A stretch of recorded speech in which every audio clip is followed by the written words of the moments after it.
Good morning student. Okay, आज start करते हैं हम न्यूमेरिकल को हमने पहले किया था सारा, और सारे न्यूमेरिकल हो गए थे और कुछ इसमें पॉइंट्स बचे हुए थे और न्यूमेरिकल बचे हुए थे, तो उसी में ले लेते हैं। ठीक है, जो पॉइंट्स बचे हुए हमको रिलेशन देखना है किसके बीच में, relation between KP and KC, relation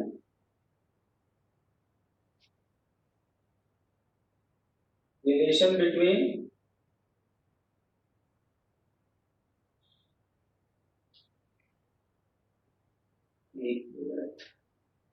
relation between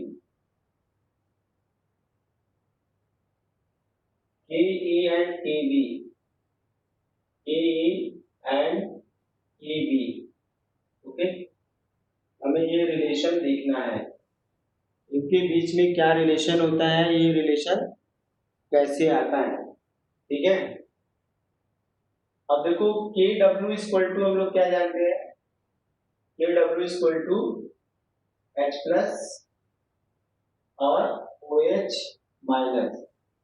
ठीक है, H plus and OH minus. समझ आई बात? समय से क्लास में आ जाओ, 17 मिनट हो गए, 15 मिनट हो गए, और इतना लेट से क्लास में आओगे तो नहीं काम चलेगा। ठीक है, अब यहाँ पे हमें इसको रिलेट करना है। ठीक है, और हम लोग के ए इक्वल टू क्या जानते हैं, के ए इक्वल टू क्या होता है हमारा, यहाँ पे अगर इसको लेते हैं तो H plus and A minus आता है। ठीक है, और ए बी अगर हम लेते हैं तो यहाँ पे ए प्लस और OH माइनस आता है। ठीक है, अब यहाँ पे हम क्या देख रहे हैं कि ये भी है और ये भी है, दोनों है। आई बात समझे? तो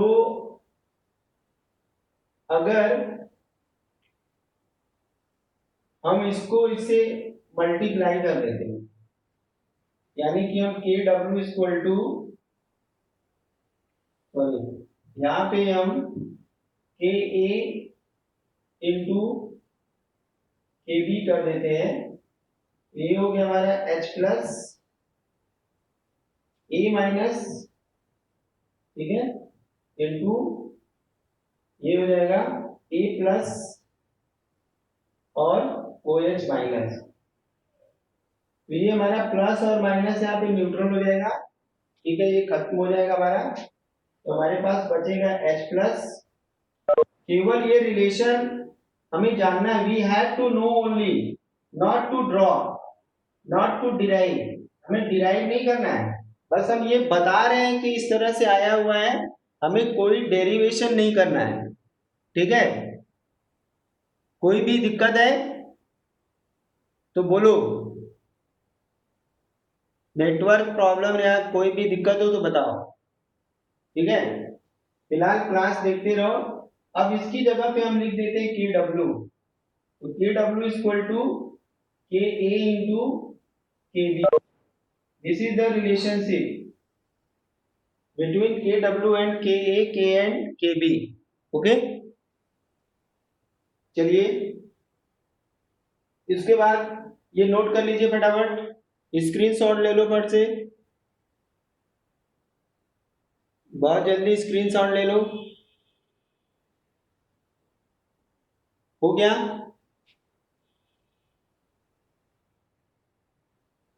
अब जो भी क्लास में लेट आया है वापस लेट अंदर नहीं आ पाएगा। अबे वहीं पे रहो। Have you noted this? Note कर लिया? चलो यस सर। ओके, कोई प्रॉब्लम तो नहीं हो रही है?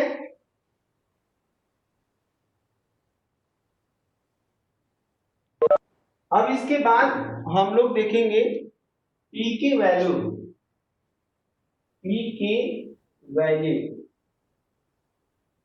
ओके, यहाँ पे P क्या है? P is the negative negative logarithm, negative logarithm, logarithm, and k is the ionization constant, ionization constant, ठीक है। तो ये P अगर हम फॉर एसिड लेते हैं, फॉर एसिड, एसिड, ओके, अगर हम फॉर एसिड लेते हैं तो क्या होगा, यहां से पी के ए equal to minus log K ए, ये रिलेशन हम लोग जानते हैं, ठीक है, ये रिलेशन हम जानते हैं, वी नो दैट, ओके।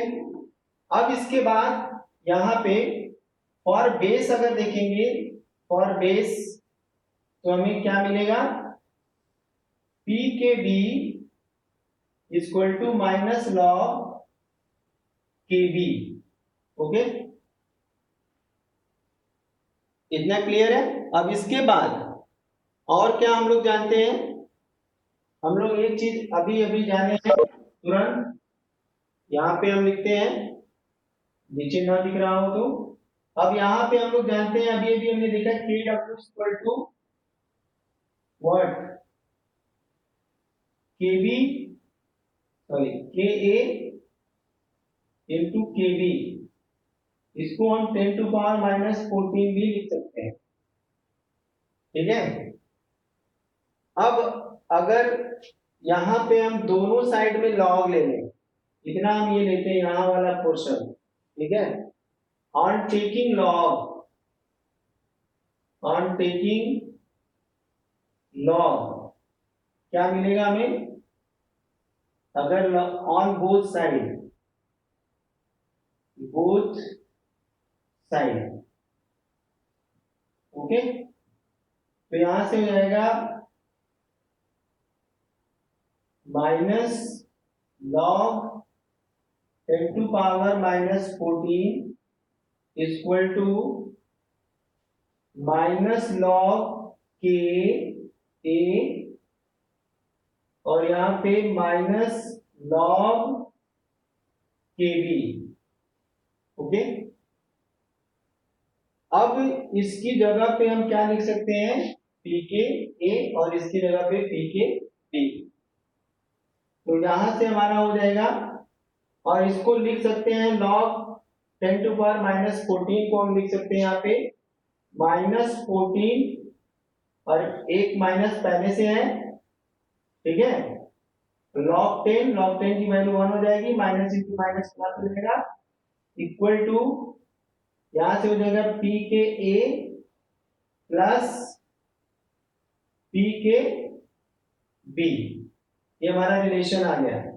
एक बार पूरा फिर से क्लियर कर देते हैं, समझे, हमें पी के वैल्यू जाननी थी, पी के वैल्यू क्या है, नेगेटिव लॉगरिथम है इसका आयनाइजेशन कांस्टेंट का, सेम वही चीज है जो पीएच में है, जो पीएच में है। अब यहाँ पे फॉर एसिड अगर देखें तो पी के वैल्यू बराबर इतना होता है माइनस लॉग के, ये फार्मूला हम लोग शायद अर्लियर पढ़ चुके हैं, ये फार्मूला होता है। बेस के लिए अगर हमें बेस का आयनाइजेशन कांस्टेंट है तो उसके लिए P K B value equal to minus log K B हो जाएगा, सेम उसी तरह से जैसे पीएच होता है, negative logarithm of hydrogen ion concentration, ठीक है। तो अब यहाँ पे हमने ये जान लिया था रिलेशन अभी थोड़ी देर पहले, तो हमने यहाँ पे दोनों साइड में लॉग ले लिया, लॉग लेने के बाद हमें ये रिलेशन आ गया pKa plus pKb equal to 14। तो अब अगर हमें pKa की वैल्यू पता है तो pKa की वैल्यू को इसमें से घटा देंगे, pKb आ जाएगा, और pKb अगर हमें पता है तो हमें इसको निकाल लेंगे, pKa को निकाल लेंगे, अगर हमें दोनों पता है इसको सम करेंगे तो इसके बराबर आना चाहिए, ठीक है। इस तरह से हम इसका यूज करते हैं। अब आज हम लोग एक न्यूमेरिकल लगाने जा रहे हैं, कितना टाइम हुआ है, 28। तो पहले सबसे पहला काम करते हैं, फटाफट जो है न्यूमेरिकल को नोट करते हैं, ठीक है। ये नोट कर लिया सब, स्क्रीनशॉट ले लिया करो, टाइम आ रहा है तो इसको स्क्रीनशॉट ले लिया करो। नोट कर लिया इसको, ले लिया स्क्रीनशॉट। जहां जिसको ना समझ में आए तो तुरंत वहां पूछ ले, मैंने रिकॉर्डिंग चल रही है तो क्या से, ठीक है, क्योंकि क्लास है तो कोई प्रॉब्लम हो तो पूछा जा सकता है। तो अब हम इसको इरेज करते हैं।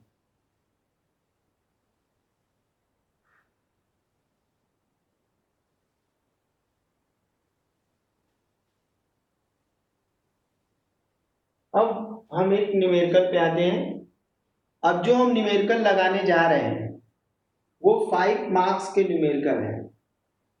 इस न्यूमेरिकल में हमें हर स्टेप पे मार्क्स मिलता है। अब इस न्यूमेरिकल में ऐसा क्या है, इसमें जो पहला स्टेप है हमें पता करना है कि हमें जो सब्सटेंस मिला है वो एसिड है या बेस है, इसके लिए हम कांस्टेंट कॉन्सेप्ट यूज करेंगे। दूसरा स्टेप हमें है कि बैलेंस इक्वेशन लिखना है। तीसरा स्टेप हमारा है कि हम जब बैलेंस इक्वेशन लिख लेंगे तो उसका कंसंट्रेशन वगैरह जैसे लिखते हैं वैसे लिखेंगे। फिर इक्विलिब्रियम कांस्टेंट की वैल्यू, इक्विलिब्रियम कांस्टेंट वाला फार्मूला रखेंगे, फिर उसके बाद उसका सोल्यूशन करेंगे और लास्ट में पीएच निकालना होगा। तो इसमें के ए के बी के साथ साथ हमें पीएच भी निकालना है, बैलेंस इक्वेशन भी लिखना है और नेचर भी पता करना है। तो जितनी चीजें रहेंगी उस हिसाब से हमें मार्क्स मिलेंगे, ठीक है। तो इसलिए ध्यान रखो कि जब भी हम न्यूमेरिकल सॉल्व कर रहे हैं तो न्यूमेरिकल सॉल्व करते वक्त जो है ये चीज ध्यान में रहे कि हमें हर स्टेप के हिसाब से काम करना है, ठीक है। तो क्वेश्चन फटाफट नोट करते हैं। The ionisation constant of HF, सब लोग जल्दी जल्दी नोट करोगे इसको क्योंकि टाइम आज हम लोगों ने समय बहुत बर्बाद कर लिया। तो यहाँ हो गया the ionisation constant, ionisation constant for HF is 3.2 into 10 to power minus 4. Calculate the degree of dissociation, the degree of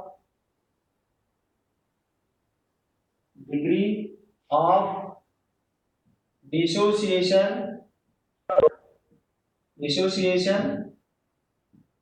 degree of dissociation of HF in 0.0 m 5 m solution, okay. उसके बाद दिया हुआ है calculate the concentration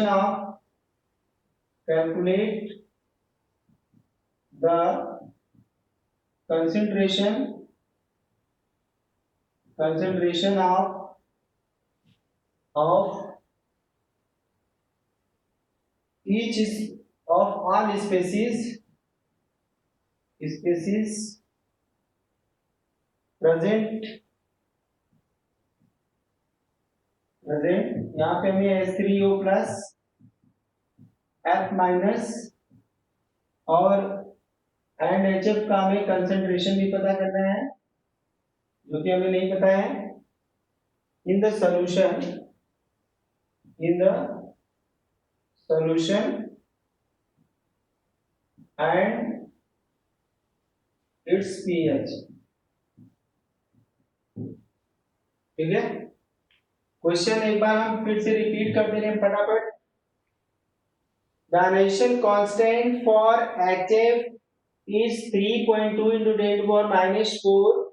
Calculate the degree of dissociation of HF in 0.05 m solution. Calculate the concentration of all species present in the solution and it's pH. हमें ionization constant दिया हुआ है HF का 3.2 into 10 to power -4।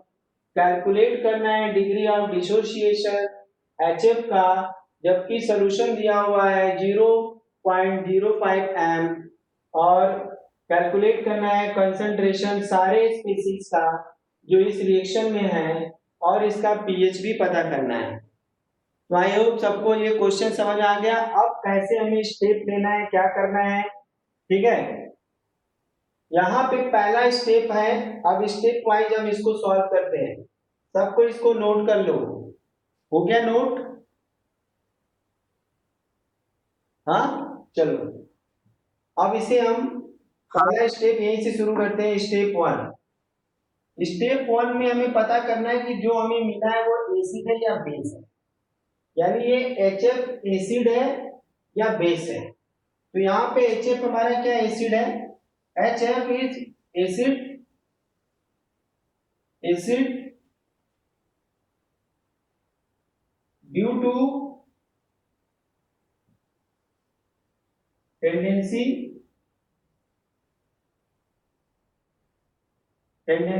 of donating proton,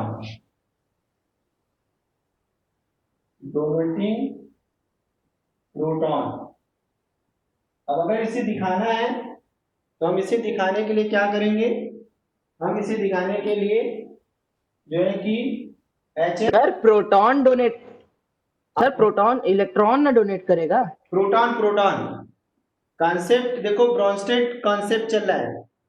Brønsted concept क्या कहता है, proton donor proton acceptor. Brønsted concept क्या कहता है, proton donor and proton acceptor, ठीक है। तो HF प्लस H2O अगर हम यहाँ पे करते हैं तो यहां से बन जाएगा H3O प्लस और प्लस F माइनस, ठीक है। ये हमारा हो गया, ये हमारा पहला स्टेप हो गया।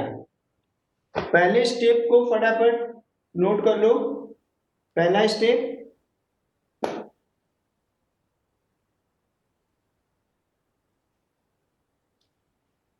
अब इसके बाद हमें जो है सेकेंड स्टेप में,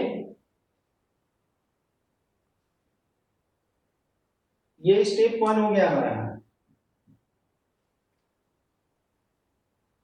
इसके लिए के ए की वैल्यू यहाँ पे हम लिख लेते हैं, क्योंकि अभी इसको रेट करना है 3.2 into 10 to power -4, इसको हमने नोट कर लिया यहाँ पे।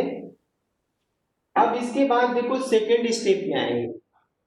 पहला स्टेप सबको समझ में आ गया, हमने पता कर लिया कि जो दिया गया है वो एसिड है, ये 1 मार्क्स हो गया तुम्हारा।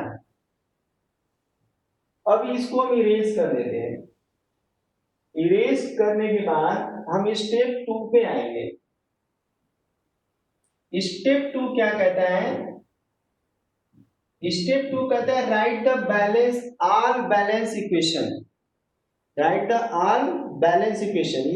ये सब चीजें जब क्वेश्चन में, पेपर में क्वेश्चन आएगा तो हमें स्टेप का नाम नहीं लिखना है कि बैलेंस द ऑल इक्वेशन, हमें स्टेप बाय स्टेप सॉल्व करते चले जाना है। हम यहाँ पे केवल बता रहे हैं इसलिए क्योंकि हमें अभी सीखना है, हमें अभी जानना है, इसलिए हम इसको यहाँ पे बताते चल रहे हैं। तो यहाँ पे हम लिखेंगे बैलेंस इक्वेशन, बैलेंस इक्वेशन। हमारा बैलेंस इक्वेशन क्या होगा, एक तो हमारा यहाँ पे क्या हो रहा है कि ये जो HF है, ये HF ब्रेक कर रहा है H प्लस में और प्लस F माइनस में, जिसके लिए Ka की वैल्यू दी हुई है 10 to power 3.2 into 10 to power -4, ठीक है। अब इसके बाद हम आते हैं H2O के लिए, क्योंकि ये रिएक्शन सॉल्यूशन बोला गया है, तो सॉल्यूशन का मतलब क्या है, वहां पे वाटर भी, सॉल्यूशन का मतलब क्या है, वहां पे वाटर भी है, ठीक है।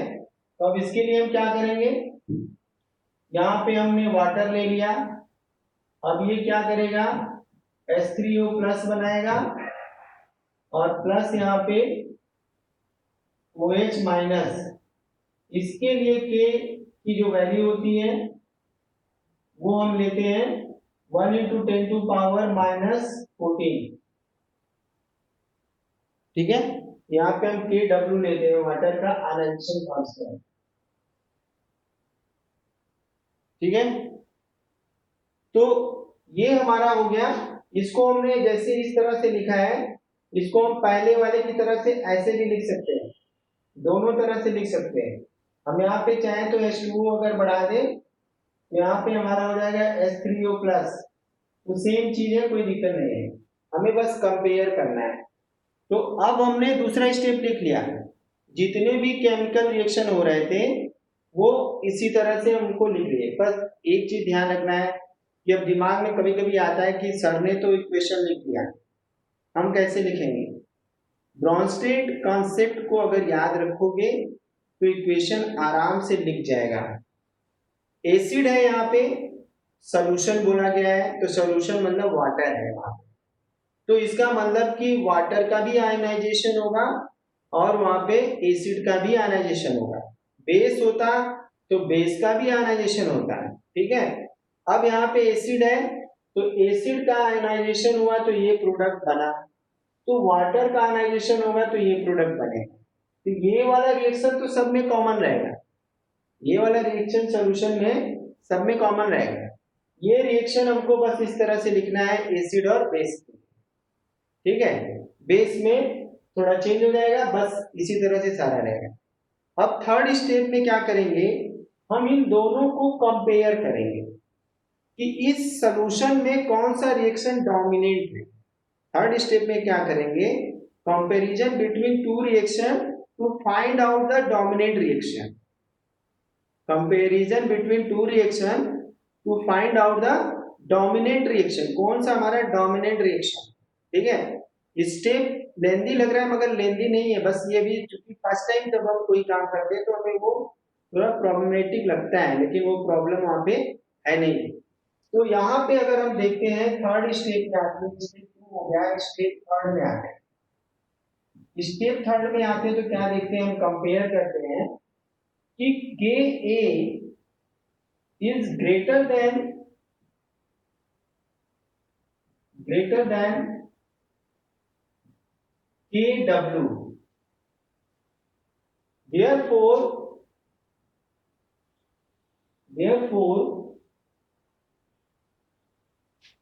ये इक्वेशन 1 है, इक्वेशन 2 डाल देंगे तो अच्छा रहेगा। therefore इक्वेशन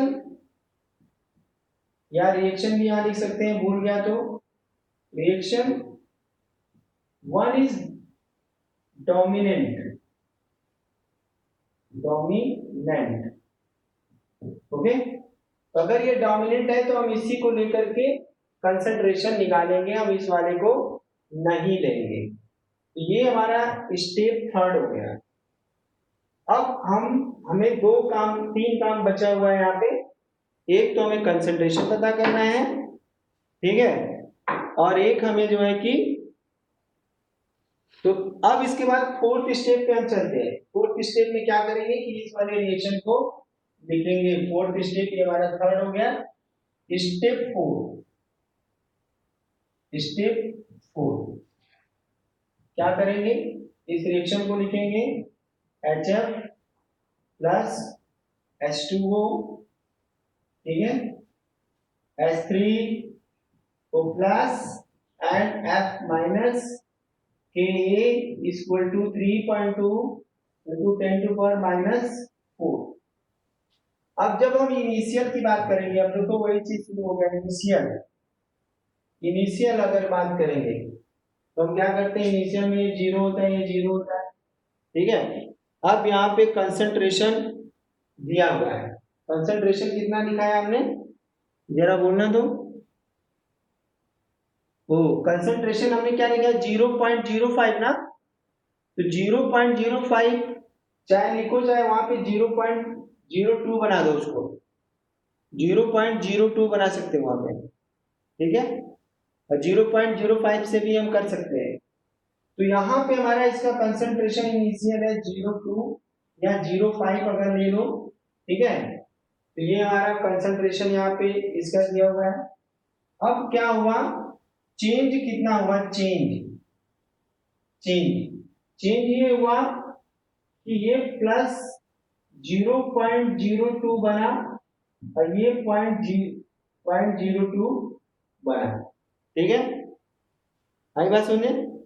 तो हम लोग कंसंट्रेशन इंटू अल्फा लेते हैं, कंसंट्रेशन इंटू अल्फा, ठीक है।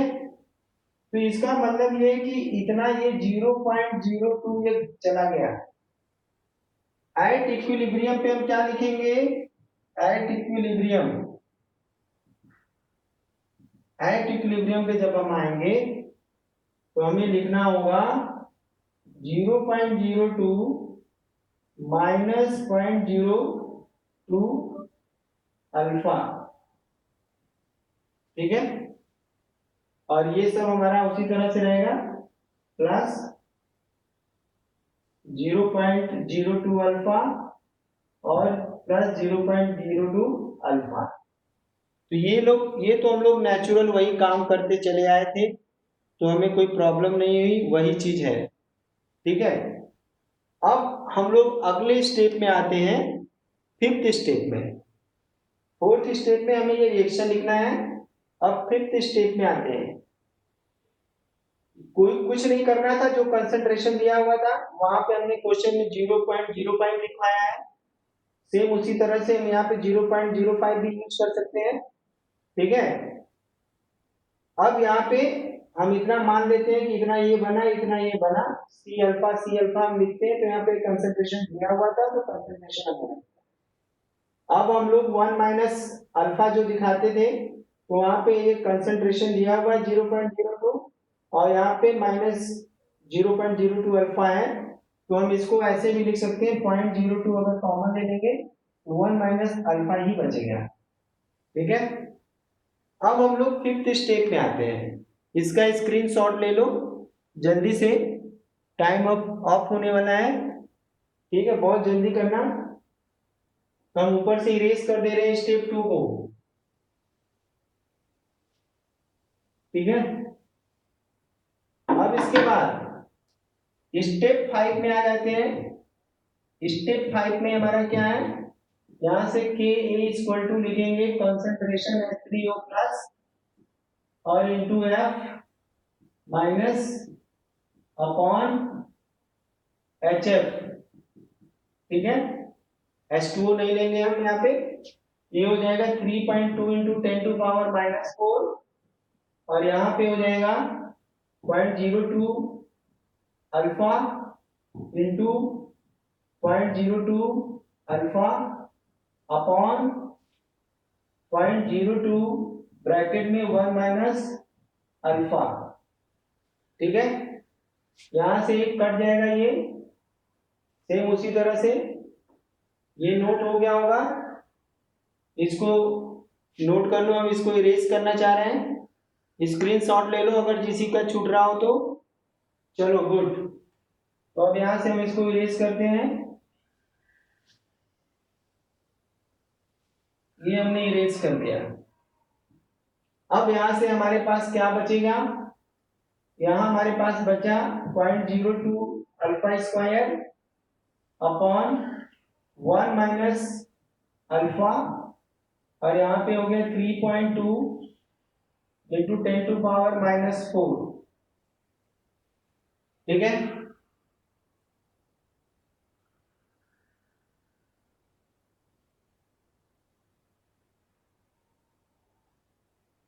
हो गया।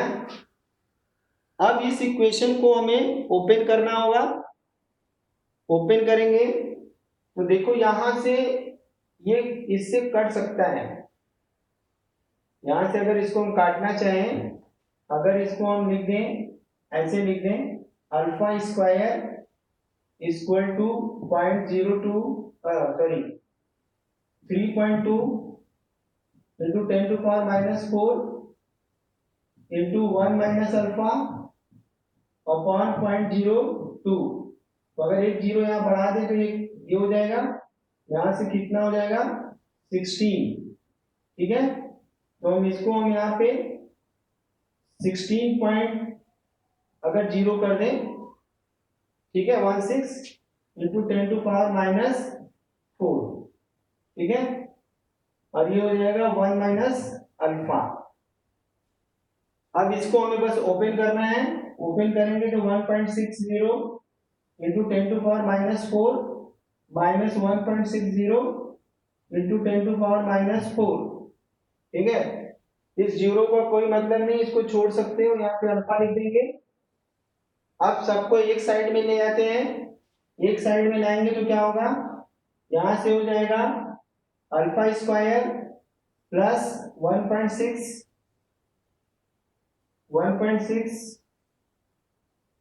इंटू 10⁻⁻4, और ये हो जाएगा 1.6 इंटू 10⁻⁻, यहाँ पे अल्फा होगा -4 इक्वल टू 0। ये मैथ वाले जरा देखो इसको, सही है मैथ वाले। अब ये हमारा आ गया क्वाड्रेटिक इक्वेशन। क्वाड्रेटिक इक्वेशन सबको पता है, सभी ने 10th में मैथ में लगाया है भाई।